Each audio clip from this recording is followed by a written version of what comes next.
Life is made up of moments, some great ones, some terrible ones. Moments make up the man or woman. What do you do to prepare for that? What do you do when it has arrived? What do you do when it has passed? You don't make the moments make you. This is the Muamba Moments. Welcome to another session, another segment of the Muamba Moments. And this time we have Fabrice Muamba. Did I say it correctly? You asked me? Yeah, you said like your surname, right? So Right. So we obviously have certain things in common, right? We share the same surname, the same yeah, last name. We yeah, share, almost a similar profession, right? Obviously, yeah, same last name, but no relation. well, Same similar profession. yeah, We both are considered footballers, right? yes, Obviously, for me, it's American football, and for you, it's, as we call it in America, in Canada, soccer. yeah, Correct? yeah. So I want to really start from the beginning. I love your story, and before we even get into it, Yeah. I truly have to confess. I think I've known about you way longer than you even ever heard about me.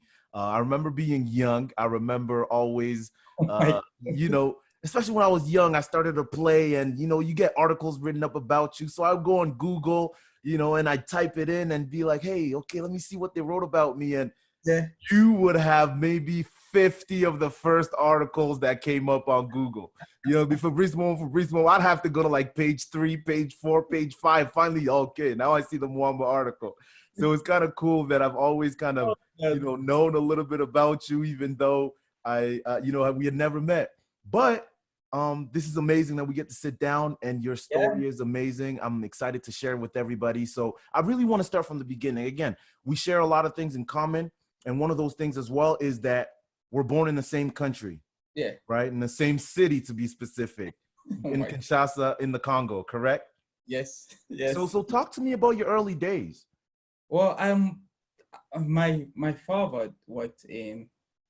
He was in the same regime as Mobutu, so he Okay, was under the advice of Mobutu. So okay, when Kabila was coming, the old Kabila. So I think when Mobutu left at the time, so my father managed to get a visa, a political visa to move to the Great Britain, and he just one morning said that I'll see you guys later, and that was when he left to come to the UK, you know, and obviously when Kabila came, a lot of things changed. A lot of things changed. We had to downsize our life and just live a normal life again. But it was the best for him because when the new regime come in, they look for everybody to get rid of, And once that happened, then and my father settled himself down in England. He was able to find himself again and start a whole new life again. Then in 1999, because I think Kabila came in 98, so 1999, he it made for us to come to the UK. That's when I came to the UK. I came to the UK age just turned 12 years old, with no word of English in my mouth, and it's very surreal because like looking back now, I've been in the UK. I'm 31 now. I've been in the UK over 19 years, 20 years old now. 20 years now. I've been in the UK. So right. for me, it was more of a just a new star. But as a young man, you don't know what's happening. And in Kinshasa, I played football? Yes, I played football. Did I ever dream become a footballer? No. Yeah. But I it mean, just everybody plays football in Kinshasa. exactly. So It is it's like the common sport, right? And it's um, interesting because we have a very similar story. Obviously, we ended up in different countries outside of after leaving Africa, but I left at a lot younger than you, right? So I don't remember necessarily too much of my birth country. I don't. I have vague memories. Do you have vivid memories? Do you Yeah, remember a lot from there? obviously, like since I stopped playing, I have been back. I went back as well, so I know partially about my Kinshasa and stuff like that. So I know where I used to play football. I know my old school. I know where I grew up. So that's as far as I can remember in terms of like route and avenue and stuff like that. It's very, like I said, I left when I was 11 years old, just turned 12. So it's very difficult on that side. But I think for me to come to England just gave me an opportunity, you know, and I think you know, when you watch TV, they show you Europe, how it's supposed to look, but to actually see it for yourself, it was amazing, you know. But it was so cold, you know. I mean, like I left Congo where the weather gets cold, but that cold is bearable cold, you know. It's like there's nothing.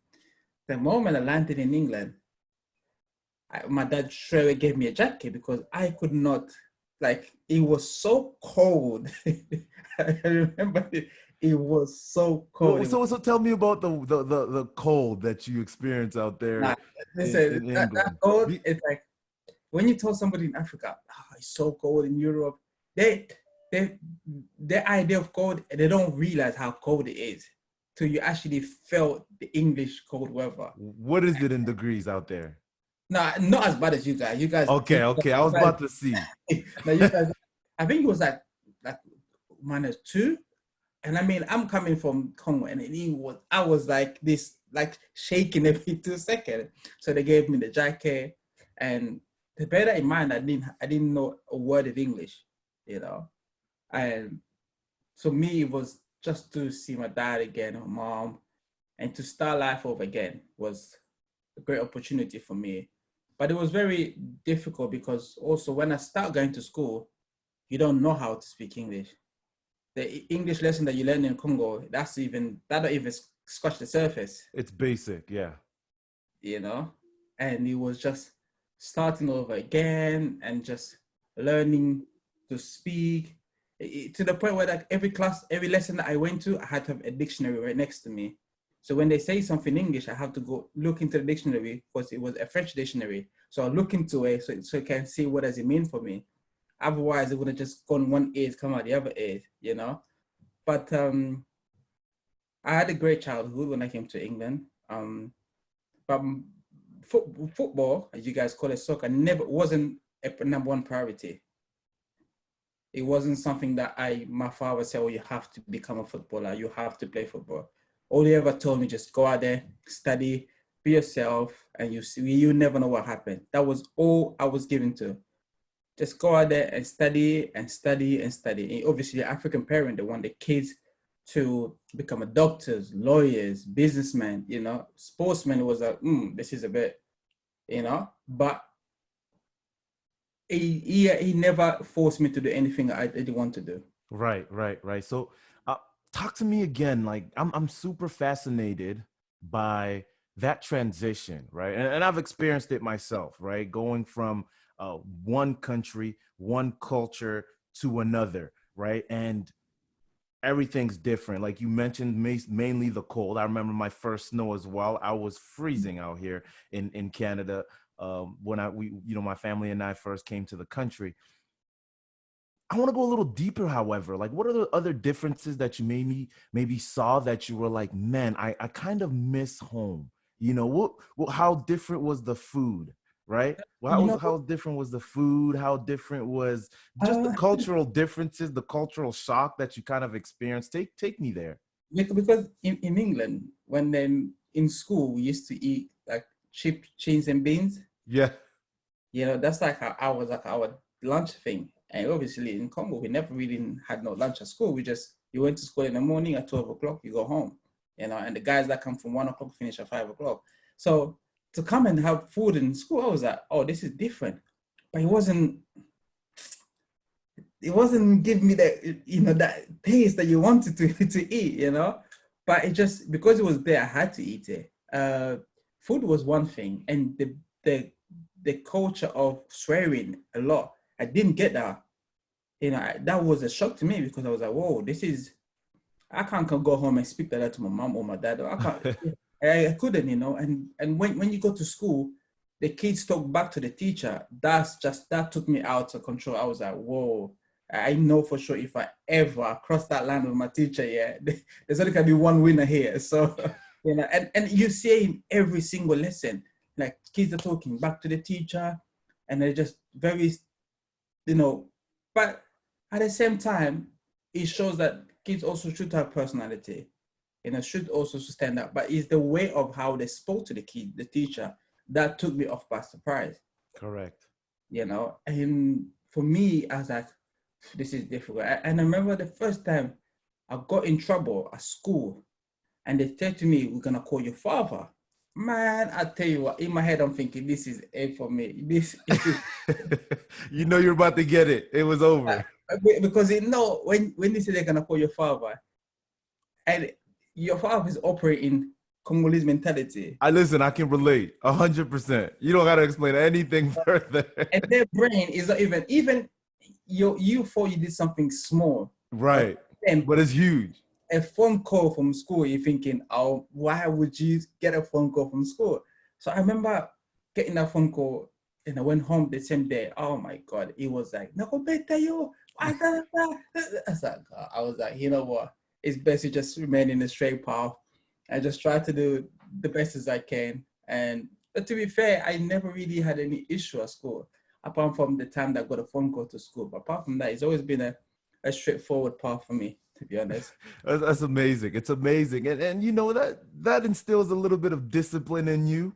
And I really want to get to it. Because I really feel the reason why I like to go back to the beginning is because I know that the person we become today in the present has everything to do with what has happened in the past, right? And your parents helped shape who you have become, right? And that discipline was a part of it.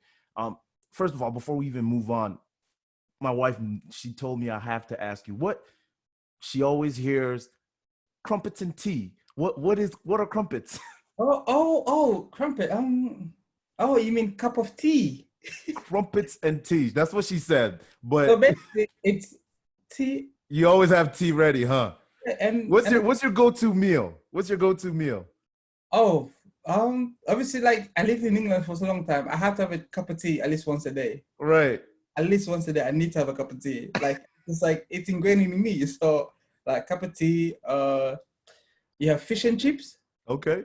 So, which is like a fried fish, but it's covered in butter. Then they've been fried, and then you got your chips.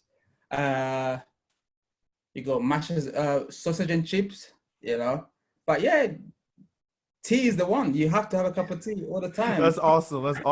So let's move forward. It seems like you've grown in a really great home, right? Yeah.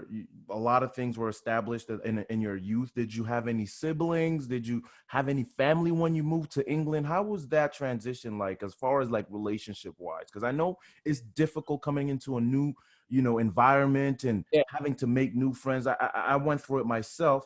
How was that for you? Well, when I moved in, it was just my dad. And a couple of years later, when I moved back, when I moved in now, then it become, our uncle moved to Paris. I was like, oh, that's a great sign. Our nephew and nieces moved to Belgium. As you know, it's France, Belgium, England for us Congolese people anyway.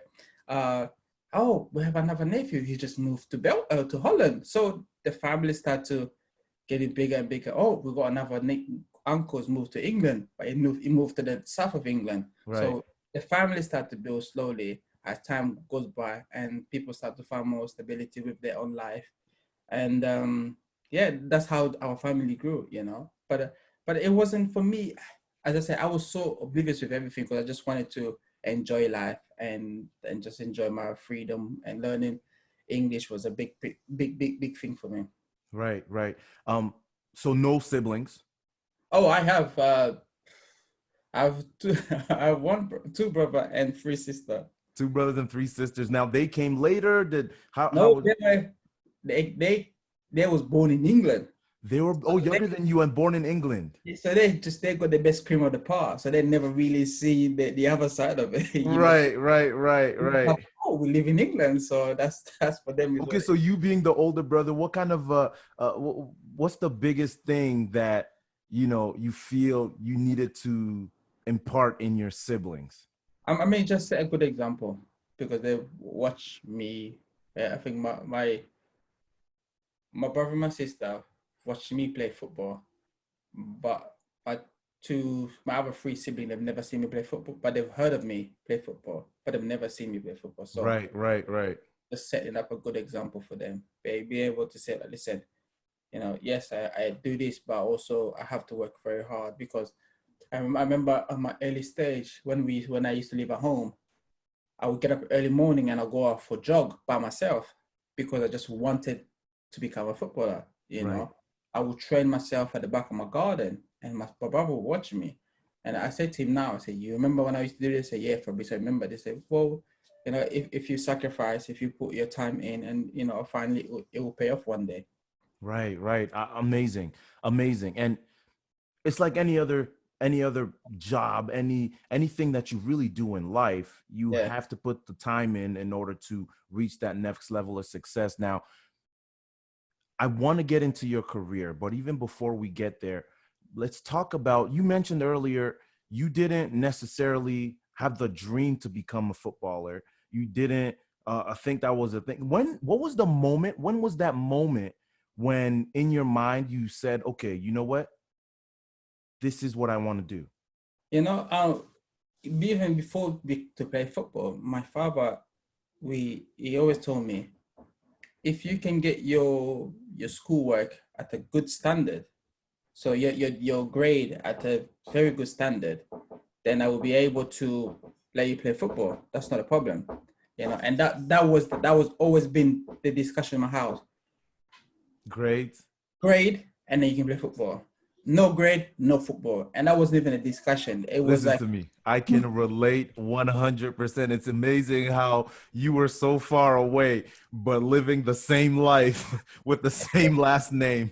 But it, go on. it is grade, football, no grade, no football, Football. and that was nothing like of a discussion. That was it. Take it or leave it. So I always, you say if I given a coursework that was due within a couple of weeks time, so I'll make sure I get all my work done probably ahead of everybody. So I'll hand it in early, and the teacher will correct it for me, give it back to me, and I'll finish it off, and I'll tell my dad, listen, I finished my work. Say, no problem, go play football. That's how I got into football. However, when I joined Arsenal Academy, I was the last kid of my age to join the team. So they already had 15 boys in my age group. So for me to join in, it was like, I'm a latecomer. And to join the academy at age 13, 14, it's very late. Because the guys who've been there for 6 years, they are more technically advanced than you. So it was in the academy in England, they focus more of technical ability. I didn't have that. But what I had is the drive, the determination to get up there and say, you know what, I'm going to keep working hard. And I remember my first training session with the kids. These guys, they're coming in, Arsenal training center, all with the Arsenal kits looking apart, and it's me outsider with a different kit compared to the other guys. So in my head, thinking I want to wear the same kit as them. However, I need to earn that in the pitch. And I struggle. I literally struggled the first training session. I remember going home and thinking, this is not for me. This is completely different. But as time goes on, what really helped me is that the way the Arsenal Center of Training Excellence was, it was 10 minutes to my house. So I will go in there with another coach in the academy, and I ask him, I say, Coach, I'm new. I need to improve on this. Can you help me? No problem. We will work on technique. So by the time that by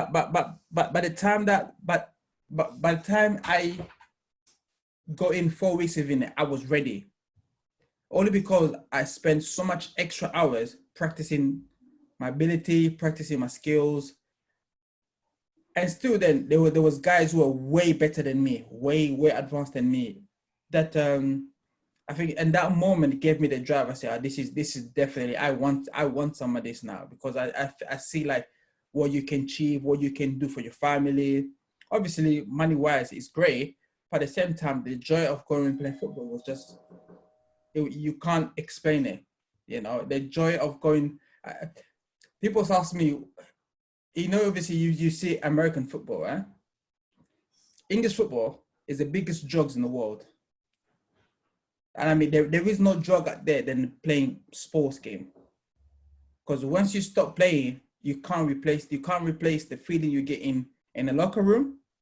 You can't replace the ambience you have with the guys. There is no feeling you have that in any sport, in any environment. Right.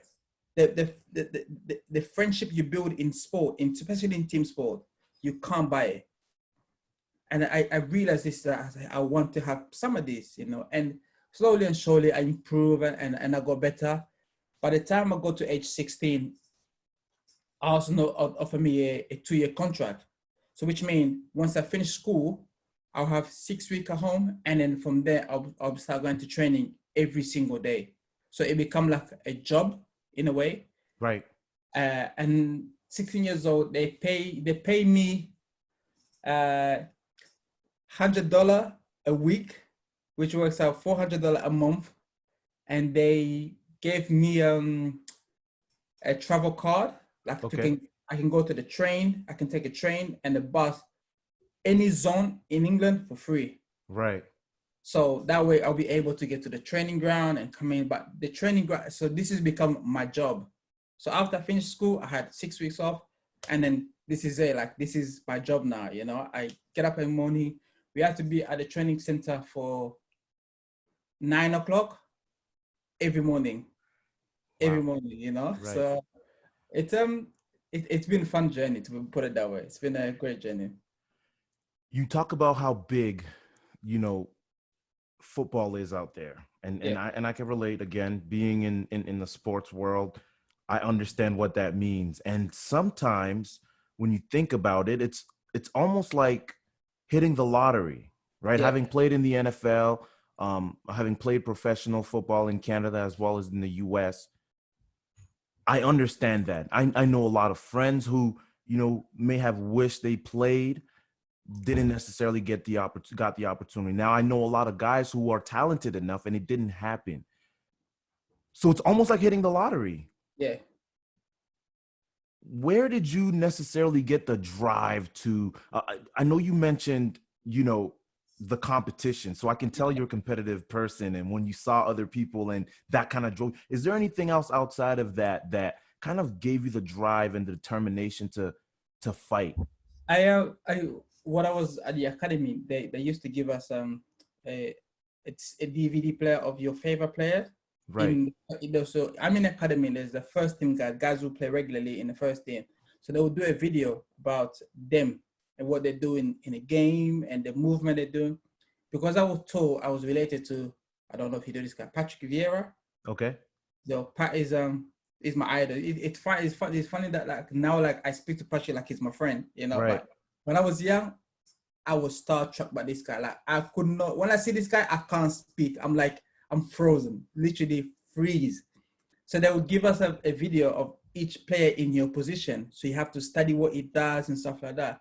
And I had Pat video, and I would watch Pat video. I watch a video about 50 times a day. I watch this guy's movement.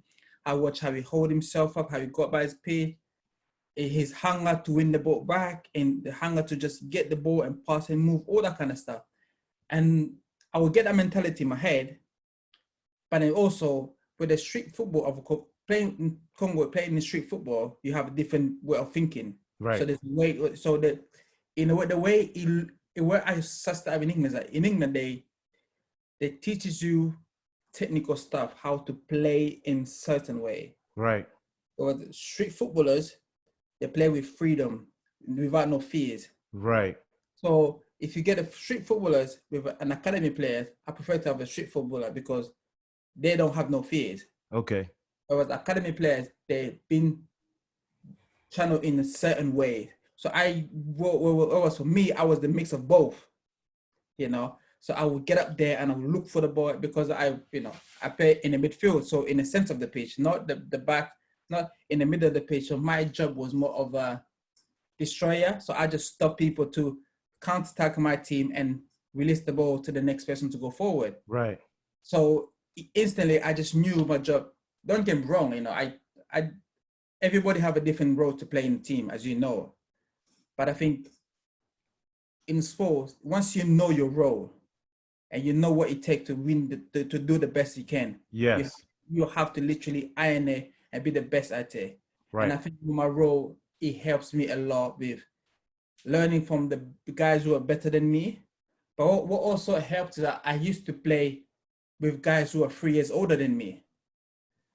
So to play with the older boys, it was even tougher because they're more stronger than you, they're more competitive than you, they're more streetwiser than you. So you're like, oh, this is how they work, So you have to start to think more like them, And in football, in Arsenal, for me was the best academy for me to go to, and it helped me going forward. And I think surrounding myself with good coaches and good players, it helped me going forward. So now you've played for a few teams out there. Yeah. Once you finally broke that threshold and got into the pros and was literally playing, and you were a star, you played very well for your teams. As a leader, right, on your teams, first of all, you can talk about the maybe the differences that you found in the teams that you played in, and then I also want you to touch on, as a leader, right, and a father now, an older brother to some siblings, a leader in your community. How do you convey? You've learned a lot of things in your youth, leaving a country, adapting to another, growing into a game, becoming a leader on the teams. I want you to touch on, how do you convey now the skills that you've learned as a leader to others, right? Whether it's as a father, as a brother, as a leader in the community, as a leader on the team, because I want other people as well that may be watching this, that may be hearing this, to kind of, whatever skill that you learned, to try and convey those skills, if you can touch on that. I think the big thing I learned from each team that I play with, especially like the big team and the end of my career, is that the level of communication is so vital. I love that. If you can communicate with the players by being honest to them, if a captain can communicate with the guys in the locker room by being transparent with them, how he's feeling. And if as a father, I can communicate with my children, and also be a good listener. If you can listen, it helps a long way.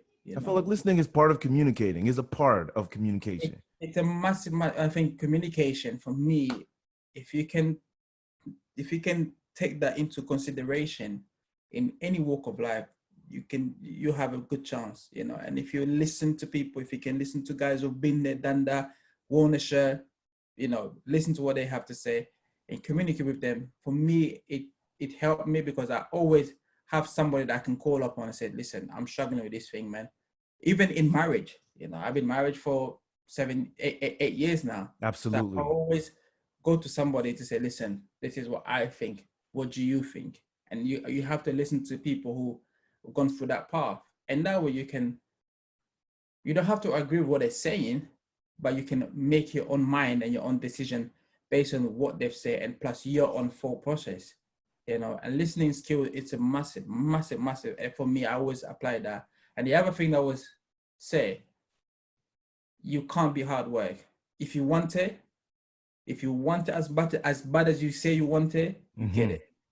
You got to remember, a human being, we are capable to do more than even your body alone can go through so much that you don't realize it. So if your body can do that, if your mind can set the same tone with your body, there's nothing to stop you. And it's all about your thought process, how you go about your business, listening. And also, the big downfall I see in sports is just people that you surround yourself with. They have a massive impact of how far your career can go, how low your career can finish, what kind of life you live after you stop playing sport, and what kind of life it shows you when everything is done. Because at the end of the day, everybody wants to be attached to a sports person.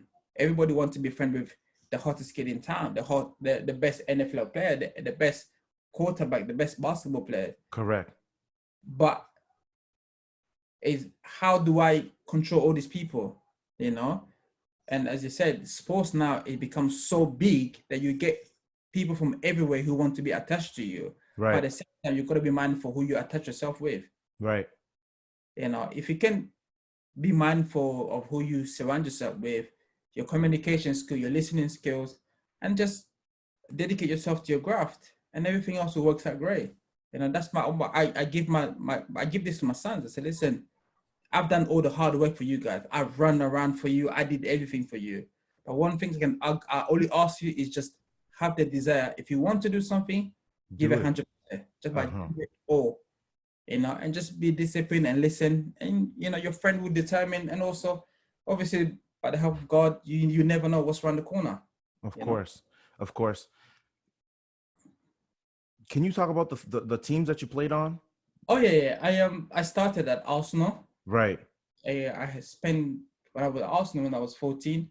I left when I was 18. So I went to Birmingham City. I spent 2 years at Birmingham City. Then Birmingham, we got relegated. They sold me to Bolton, and I spent 6 years at Bolton. Sounds good. And these are multiple teams at a high level that you were Yeah. playing in. I want to get to that moment, right? Of course. I feel like a lot of times, you know, we kind of talked about it, we touched on it and went around the thing itself. But one of the things that I've noticed being in the pros for my next year of playing football, we don't know if it's going to happen this year, but my very next year of playing football is going to be my 10th year professionally. And like I said, I've had friends who've played and some who have retired, some who didn't stay too long in the game and were forced to continue, and some didn't make it, period. Now, one of the things that I know a lot of athletes struggle with is identity, right? Yeah. Before we even touch on that moment that really had a big impact on your life, how are you able to separate yourself and be true to yourself aside from your profession and what you do? And I know I talked about athletes, but I feel like it happens to anybody out there. It could be happening to anybody. You know, you can't let your job define you. You can't let your spouse define you. You can't let your kids define you. Identity is about who you are and being true to yourself. How do you do that and separate football from Fabrice Muamba?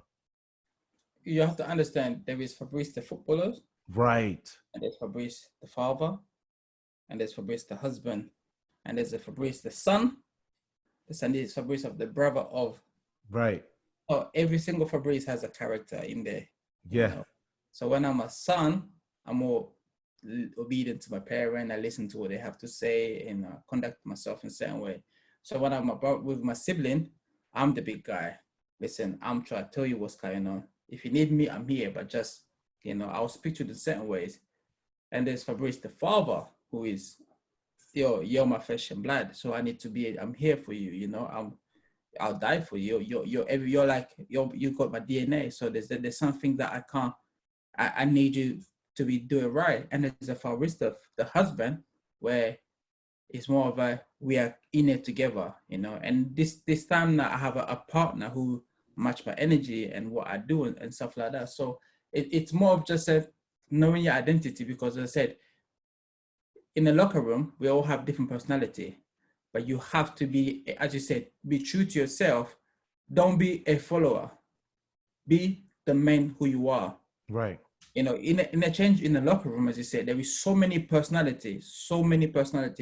You go in a set locker room, you see other guys who are just very quiet. They don't talk too much. But when they're in that field, they're completely different person. You're like, whoa, why can you not do this? But that's how they are. You have to respect that. You have other guys who are the joker of the locker room. They're there to make everybody laugh and to make everybody feel happy. But when they go in the field, they show different personality. You have to respect that. So every single person or every person every different Fabrice I am, I have a different personality for different things, but I'm still Fabrice. To my father, I'm Fabrice. You know, to my auntie, I'm just Fabrice, no more Fabrice. So for me, I always tend to be that, yes, I've played the game. Yes, I've lived the life, but I'm just a normal human being. If I was a guy who was doing a normal 9 to 5 job, I'm just a normal person. So I never really let that being a footballer overcome me. I try to suppress that as much as I can. I don't never let it to get into my head. Try to think I'm above the law, or I can no. It's just a job like a normal other job. You know, it's a job that it's well paid, it's well documented out there, but I can't help it because that's what the industry says. You know what I'm saying? So for me, it's just about being true to yourself, and also I think the family where you come from determine a lot about your personality. Because obviously, once you come to Europe, you can get easily sidetracked with what goes on around the country. You know, to the point where you feel like you want to be English or you want, but just as long you remain focused on the plan and the goal ahead, then that's nothing supposed to change.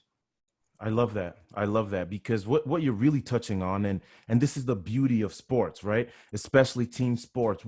Everybody knows their role. Everybody Yeah. knows their identity, and the people who are the most successful in sports, and then that transitions really in life are the people who know their identity, they know their role, and they execute it consistently. Yeah. Right? When you can do that, the coaches, the managers, they love you because they know what to expect. Correct? Yeah. Now, the year is 2002. I know you hear this all the time. You talk about it quite a bit. I saw a lot of articles when I was looking online and saw a lot of videos. But one more time, I know you're probably sick of talking about it, but the year is 2002. You're a 23-year-old playing for Bolton. Yeah.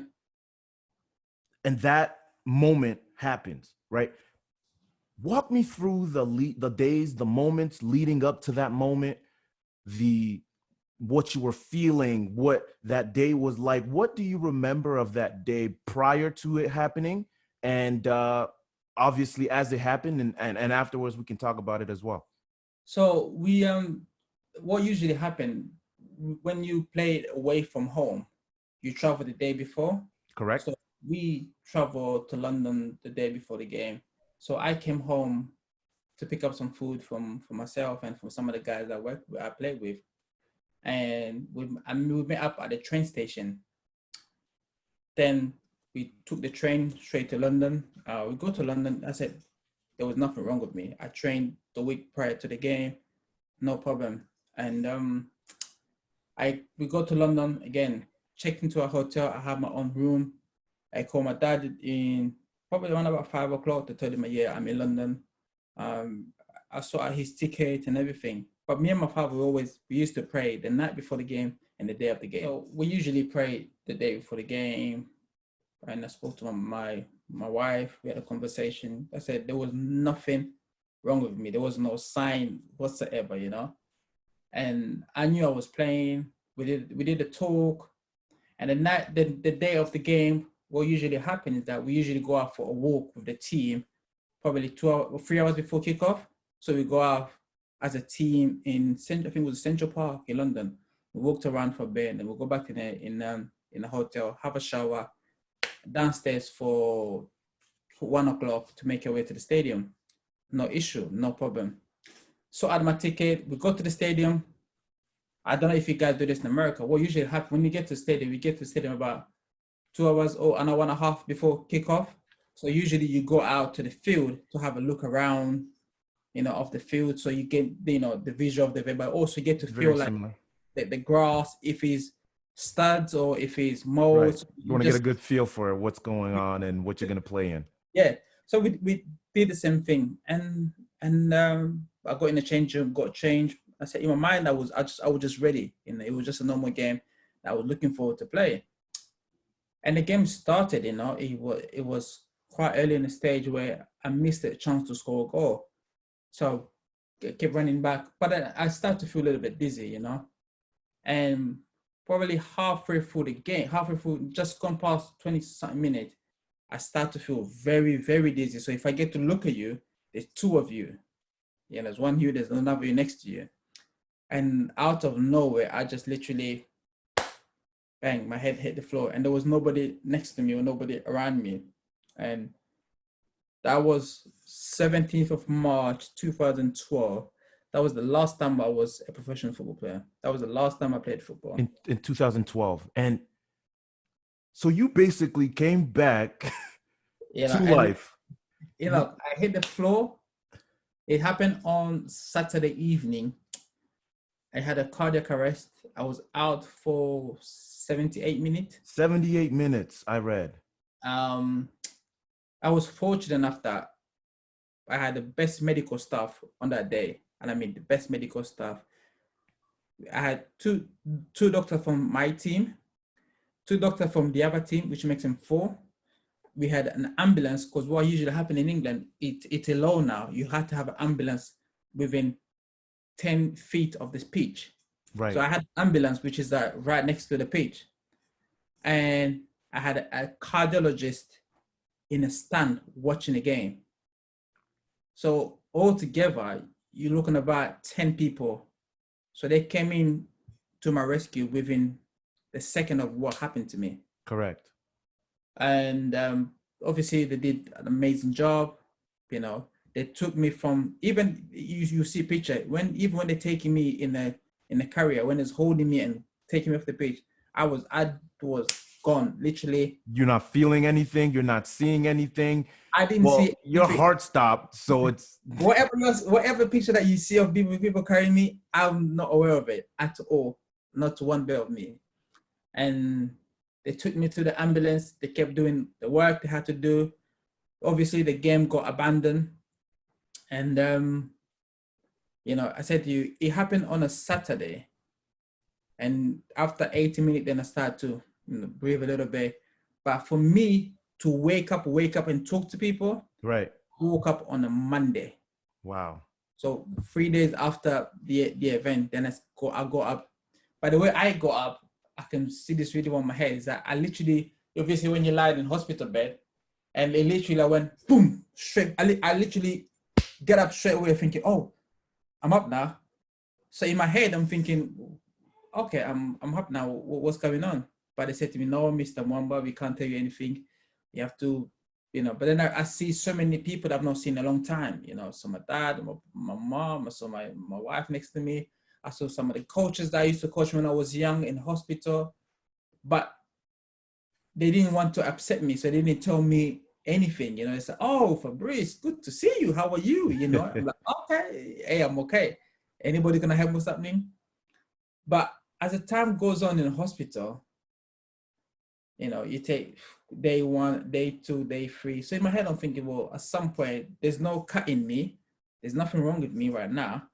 So, I need to get out here so I can go back and do my usual stuff.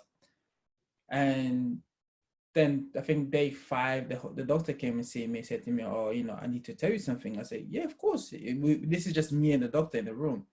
He said to me, you had a heart attack. I said, did I? I said, yeah, Mr. Muamba, you were very, very bad.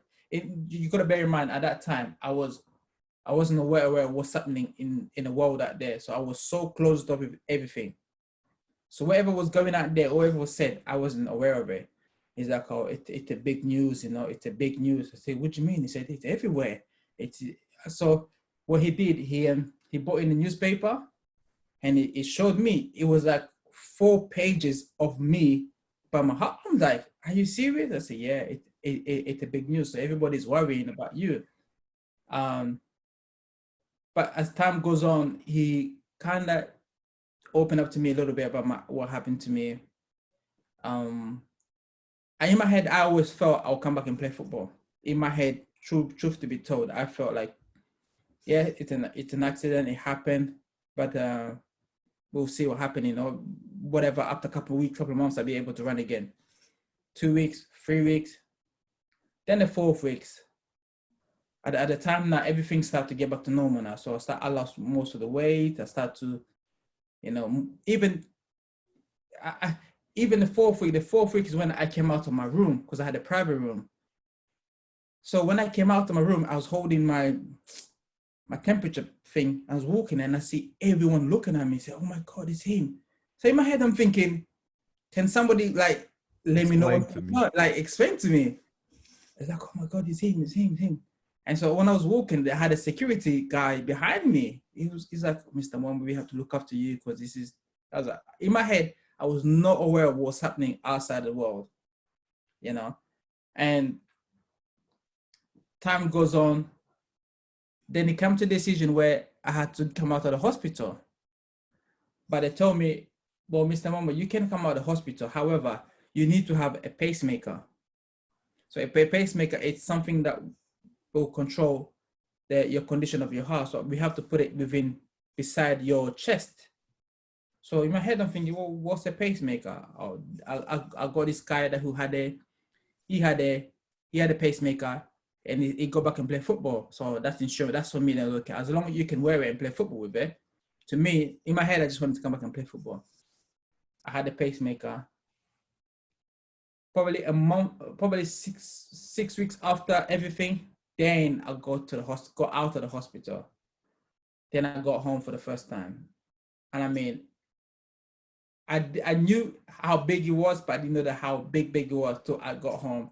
Right. Where everything, literally every single news was outside my house. Every camera, I'm like, what's this? It's like, oh, Fabrice, this is big, It's like, I said to my wife, what is this? Fabrice, trust me, I'm telling you, when everything die down, we'll have a conversation. It was so big to the point where I couldn't go anywhere. Right. But at the same time, the guys are still playing football. I wasn't playing football. And then you go to the stage where, so when everything is settled down, everything is come back to normal now, I asked the question, we're not going to go back to play football. It become, well, Mr. Muamba, your condition is not the same. You go to see another specialist. So I went to see this guy in Belgium. And if this guy could help the rhythm of my heart, I think I would have come back and play football. That's my opinion. So I went to see this guy is a top heart surgeon in Belgium. When in the conversation, he said, Mr. Muamba, if you go back to play football, it's like you're running into your own grave. So it's best not to play. When he told me that, I sat there, I cried. I literally cried. I cried my eyes out. It's like, Mr. Muamba, I'm sorry, but, if you play football, you're going to die. I'm going to tell you this, you're going to die. I was like, oh my God, I cried. Then I went to see another specialist in England. So he was based in London, so I traveled to London. So in my head, I feel, well, if that guy in Belgium saying no to me, hopefully this guy can come some kind of, medicine stuff. He can bring everything to normality again. Of course. He come back again and say, Mr. Muamba, unfortunately, I can't help you here. This is a no goes on. If you being away from football is probably the best thing for you. You playing football is you run into your own grave. Oh my God. I sat there. I said, I need a minute. I just couldn't stop crying. I was like, why? Why me? Why me? I work so hard. I go to this position. I'm playing. I'm living the dream. All of a sudden, these things been taken away from me. Why this? Yes. And shortly after that, I just said, you know what, I'm going to have to call that day. So I announced my retirement. Was it difficult? It was a difficult pill to swallow. Right. It was very difficult to swallow in terms of just accept the fact that you're not going to be able to do what you like to do for a living, but your health is a number one priority, And when I had my accident, my son was watching TV. So he knows very well what happened to me. And so I had to look at a bigger picture rather than just focus on myself in terms of just wanting to go out and play football. Is there any resentment? No, don't resent anybody. As I said before, I live the dream. I live the dream of most kids in England, which is to play in the Premier League. I've played there. I work under a very good coach. Was there any regret? There's not regret at all. The game gave me everything. I gave everything to the game. Right. I I left. always tell people, especially in pro sports, it's going to take so much from us, right? Yeah. It's going to take so much from us. Make sure you also take something from it, Oh right? yeah. And from everything that you've been saying, I'm so glad to hear that you've taken so much from it. And I'm Yeah. sure you apply it to your day-to-day life today. We talked so much about identity, who you are, how you were able to separate, Fabrice, the football player, from Fabrice, the husband, the father, the brother, the nephew, and all of that. And it's amazing how you can do that. Now, how was that like for this specific incident? Because I mean, I know this is not the only time you've talked about it. You get asked about this multiple times. Like, how do you separate? How do you not allow this specific incident, moment, situation, experience? How do you not let that define who you are, right? And before I let you go, sorry, and that's not just to the pro athletes out there that are listening in and talking about it, the aspiring athletes, but even to the regular population, to everybody out there, because we're going through something that worldwide, this pandemic is affecting everybody. And Yeah. this is going to force a lot of people to pivot, Yeah. transition into something new, right? Talk to me about post collapse, post that moment. How So has that impacted you, and how were you able to move on and make peace with it?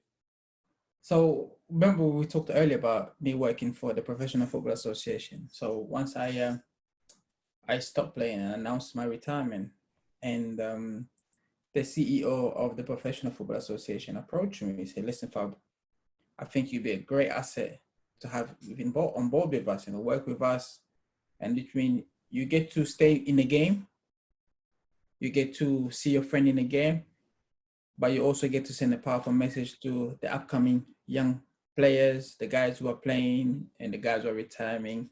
And it's all about making the transition. But that transition, you got to want to make that transition.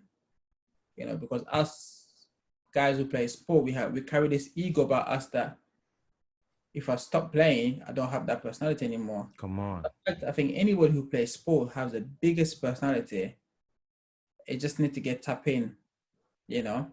And I think in sports is the same. Guys are very close-minded. They don't want to show the other side of them, and that's why businessmen take advantage of sports person, because they don't realize, what you carry, the power and the movement you can make. And I think with me, I was fortunate enough that once that opportunity came to me after my retirement, it allowed me to have a routine.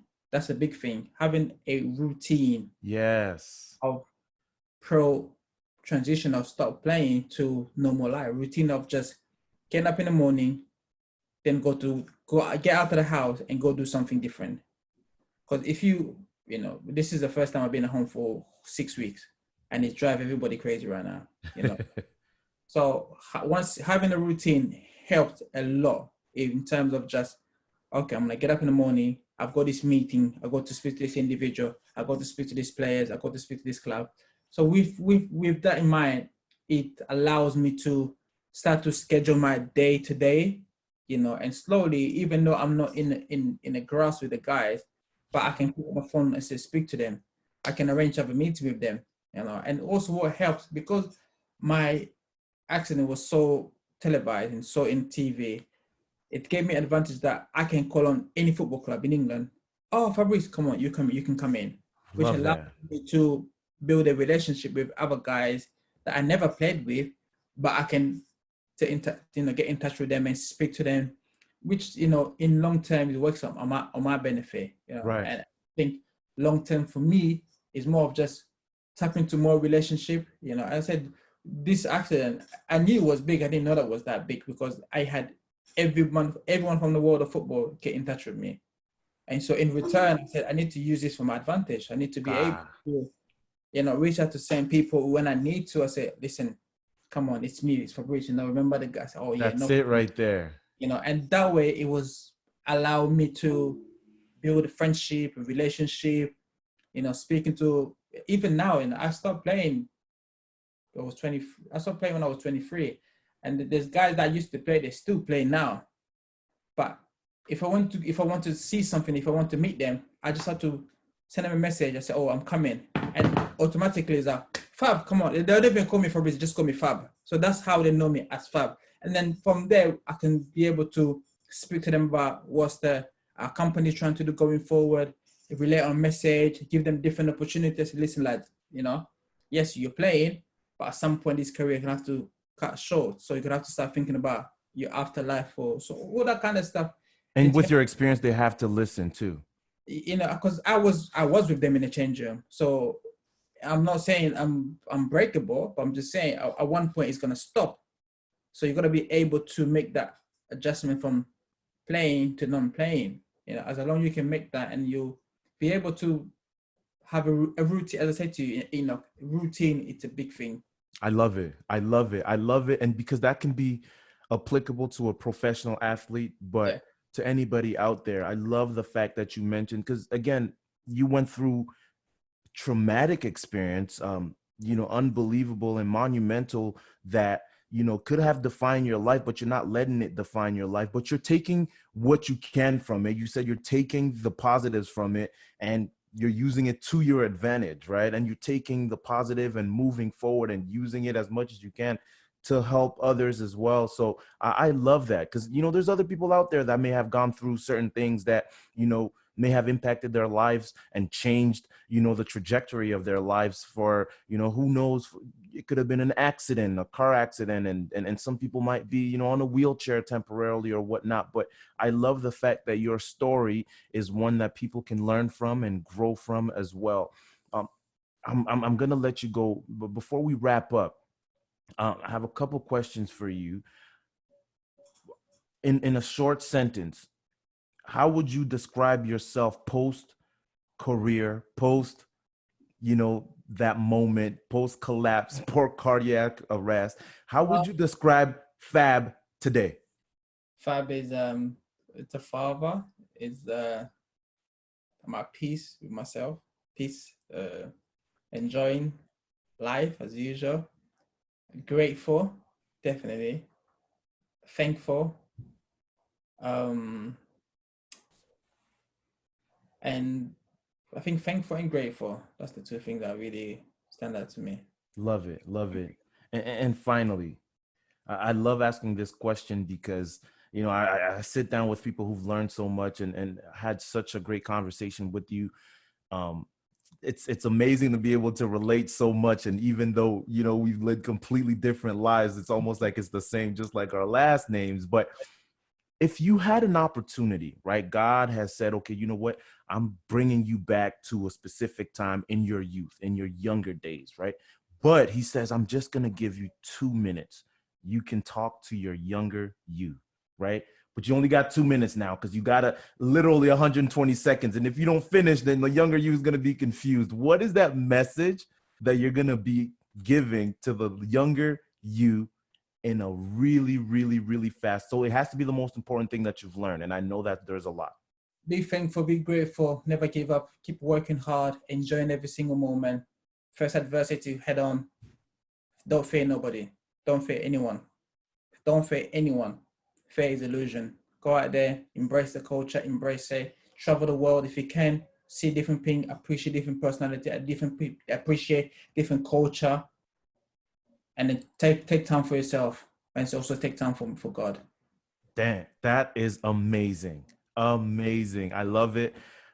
Fab, thank you so much for allowing me to sit down with you, all the lessons that you've learned, sharing it with people.